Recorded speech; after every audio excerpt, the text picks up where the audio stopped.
दुनिया में उनकी एकता और कमाल की विविधता को देखते हैं। दुनिया भर के सेल्स को हम दो मेन टीमों में बांट सकते हैं। पहली टीम है प्रोकैरियोटिक सेल्स की, जैसे कि बैक्टीरिया।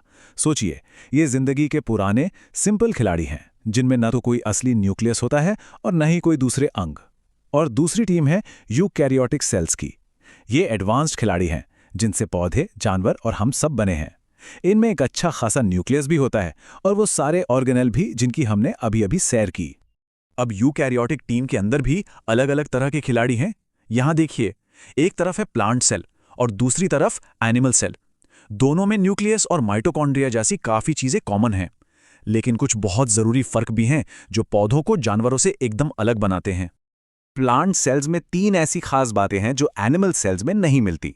पहली, एक मजबूत बाहरी दीवार जिसे सेल वॉल कहते हैं, जो उसे सहारा देती है। दूसरी, क्लोरोप्लास्ट, ये पौधों का किचन है जहां सूरज की रोशनी से खाना बनता है।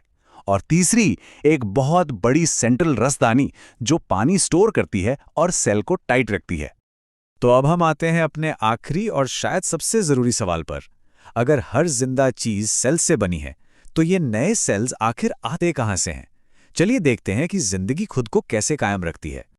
जैसा कि विर्चू ने बहुत पहले कहा था, सेल्स कहीं आसमान से नहीं टपकते।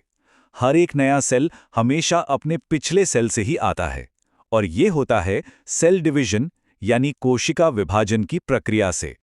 जब शरीर को बड़ा होना होता है या कहीं चोट ठीक करनी होती है, तो सेल्स माइटोसिस नाम का एक प्रोसेस इस्तेमाल करते हैं। इसमें एक पेरेंट सेल बंटकर 2 बिल्कुल एक जैसी डॉटर सेल्स बनाता है, एकदम फोटोकॉपी जैसा। इससे ये पक्का हो जाता है कि शरीर के हर नए सेल में बिल्कुल वही जेनेटिक जानकारी हो। लेकिन रिप्रोडक्शन के लिए एक अलग और खास प्रोसेस होता है जिसे मियोसिस कहते हैं। ये 2 नहीं बल्कि 4 अनोखी कोशिकाएं बनाता है और हर एक में जेनेटिक जानकारी आधी होती है।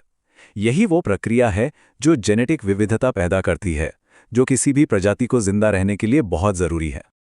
तो इसका मतलब ये हुआ कि हमारे शरीर का हर एक सेल, किसी पेड़ का हर एक पत्ता, ये सब एक ऐसी जंजीर का हिस्सा है जो कभी टूटी नहीं और जो अरबों साल पहले शुरू हुई थी। हर सेल एक पुराने सेल से ही आया है। पर यह बात हमें एक बहुत ही गहरे सवाल पर लाकर छोड़ देती है कि अगर हर सेल एक सेल से ही आता है, तो वो सबसे पहला सेल, उसकी शुरुआत कहाँ से हुई? ये एक ऐसा रहस्य है जो हमें जीवन की असली शुरुआत के बारे में सोचने पर मजबूर करता है।